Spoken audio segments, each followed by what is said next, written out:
কি যে করি, কোনো কাজকর্ম কিছুই নেই। বসে থাকলে তো আর সংসার চলবে না। কিছু একটা না করতে পারলে তো না খেয়ে থাকা লাগবে।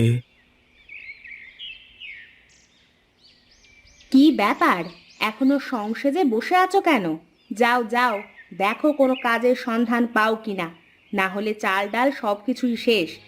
আজ যদি রোজগার করতে না পারো, তাহলে না খেয়ে থাকা লাগবে।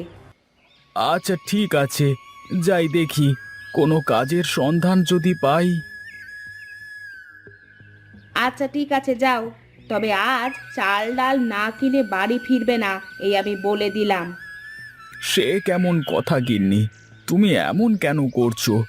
আমি তো বসে থাকি না, আমি তো চেষ্টা করি।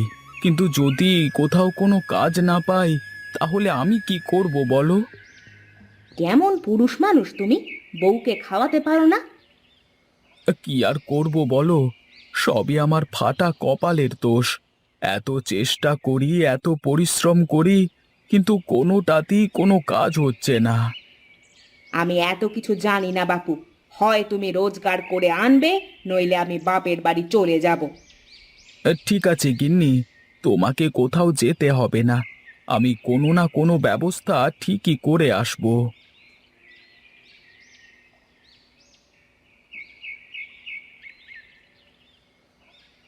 আরে এই গোপাল দাদা, এই চললে কোথায় গো? একটু বাজারের দিকে যাচ্ছি দাদা।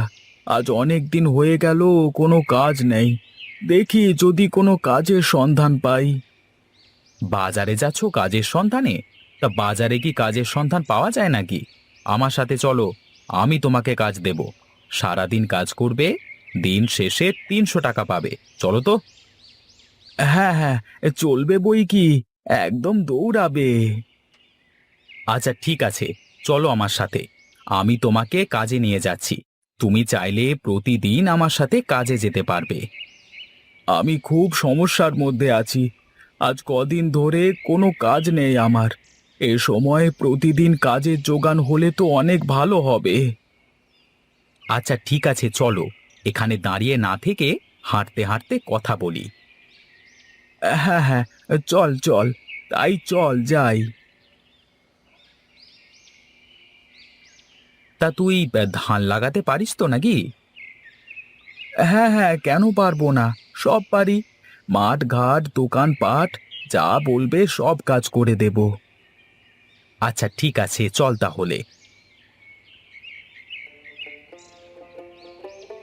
আরে গোপাল, তোকে নিয়ে এসে বেশ ভালোই করেছি দেখছি আমি। ভালোই তো ধান লাগাতে পারিস দেখছি। গরিব মানুষের ছেলে তো, সব কাজ শেখা আছে। আচ্ছা ঠিক আছে, তুই কাজ কর।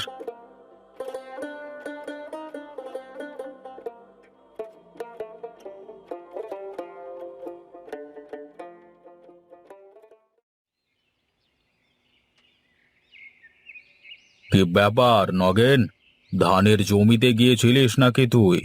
কতজন লোক কাজ করতে এসেছে আজকে? হ্যাঁ জি মালিক, এই সকাল থেকে ধানের ক্ষেতের দিকে যায়নি। কি অবস্থা তার তো কোনো খোঁজ খবর পাইনি।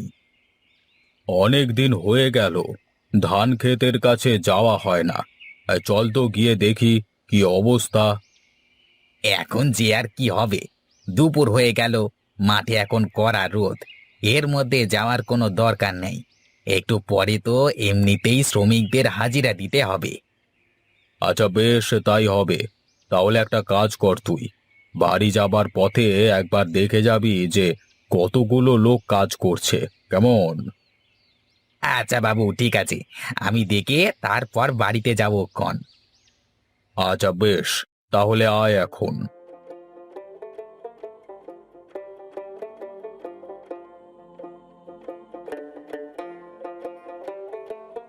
কিরে, তোরা আজকে কতজন লোক এসেছিস? আগে আমরা আজকে 4 জন এসেছি বাবু। কিরে তুই কে? তোকে তো আগে কখনো এখানে দেখিনি। আজকে কি নতুন এসেছিস নাকি? আগে জি সাহেব, ওর নাম গোপাল। আমি নিয়ে এসেছি ওকে কাজে। আজকে লোক কম ছিল তো, তাই আর কি ওকে নিয়ে আসলাম। ও অনেক ভালো ধান লাগাতে পারে। আচ্ছা আচ্ছা, ঠিক আছে ঠিক আছে, তা তোরা সকলে মন দিয়ে কাজ কর। আজকে সন্ধ্যায় জমিদার বাবু নিজে এসে তোদের টাকা দিয়ে যাবেন আর জমি পরিদর্শন করবেন, ঠিক আছে? আচ্ছা ঠিক আছে, আমরা সন্ধ্যার আগে সব কাজ শেষ করে ফেলবো। আচ্ছা ঠিক আছে, তা তোরা কাজ কর, আমি এখন চলি, কেমন?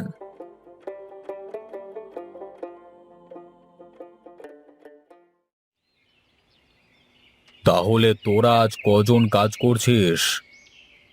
আগে জমিদার বাবু, আমরা আজকে 4 জন কাজ করছি।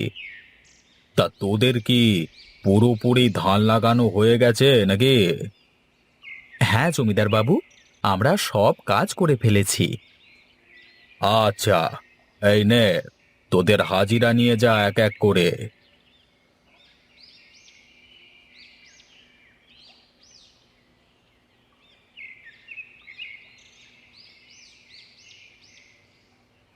এই গোপাল, চল চল, আমরা বাড়িতে যাই, অনেক কাজ পড়ে আছে।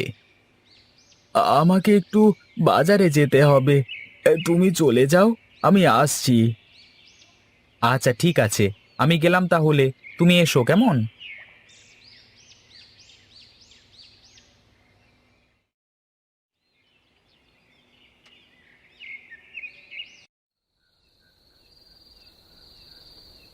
আরে এ কি, বাজারে তো দেখছি কেউ নেই। এবার গিন্নিকে গিয়ে কি বলবো আমি? যাই হোক, টাকা আছে তো, গিন্নির হাতে দিলে গিন্নি খুশি হয়ে যাবে। যাই যাই, বাড়িতে যাই।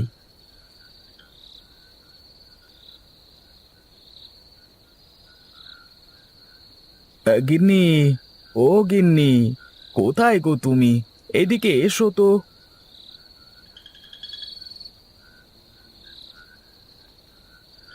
যাক বাবা, ভালোই হয়েছে, গিন্নি দেখছি ঘুমিয়েছে। এখন আর গিন্নিকে ডাকছি না, কাল সকালবেলায় বাজারে গিয়ে বাজার করে গিন্নির হাতে দেওয়া যাবে।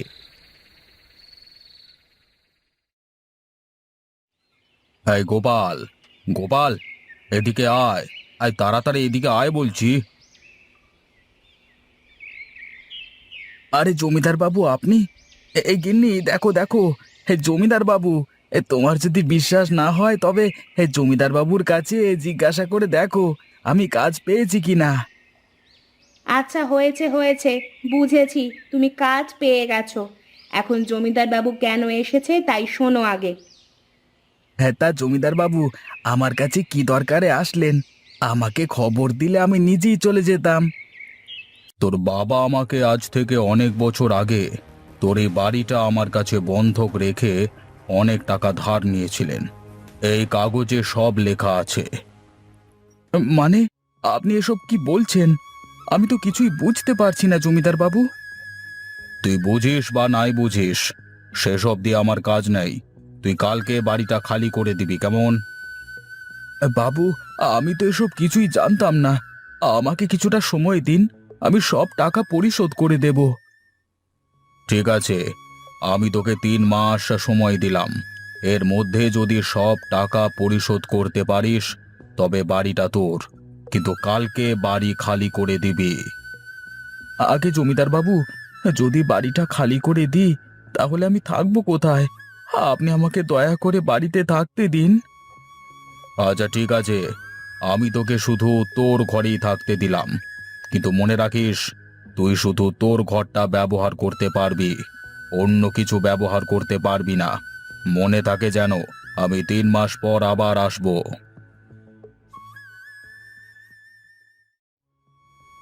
তুমি থাকো, আমি চললাম আমার বাপের বাড়ি। যেদিন রোজগার করার মুরদ হবে সেদিন তুমি আমার কাছে আসবে।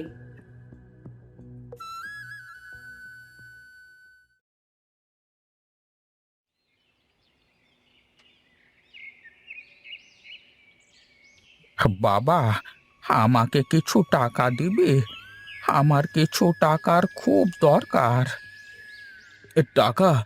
কিন্তু আমার কাছে তো টাকা বলতে শুধু 300 টাকা আছে।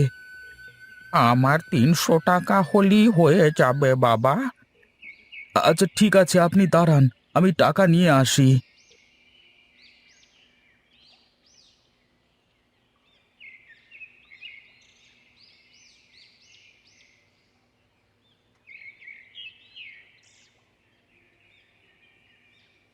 আমার কাছে তোকে দেওয়ার মতো এই আম গাছ ছাড়া আর কিছুই নেই রে বাবা।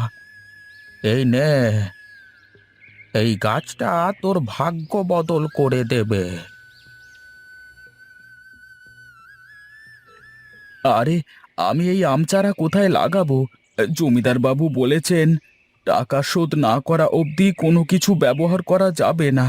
এক কাজ করি, চালের উপরের মাটিতে গাছটা লাগিয়ে দিই।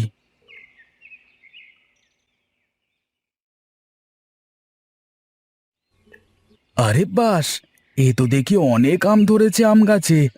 এখন আমি এই আম বাজারে বেচে জমিদারের সব টাকা পরিশোধ করে দিতে পারবো। যাই যাই, কিছু আম পেড়ে নিয়ে বাজারে যাই, বিক্রি করে আসি।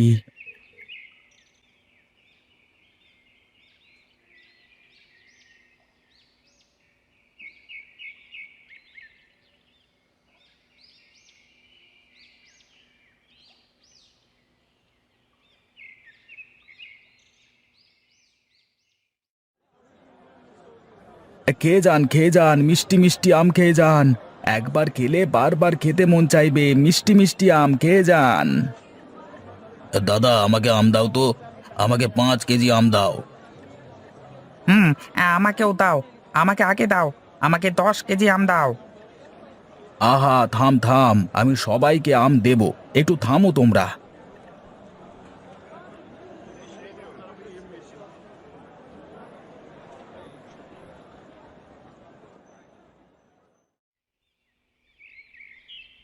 জমিদার বাবু, এই নিন আপনার টাকা।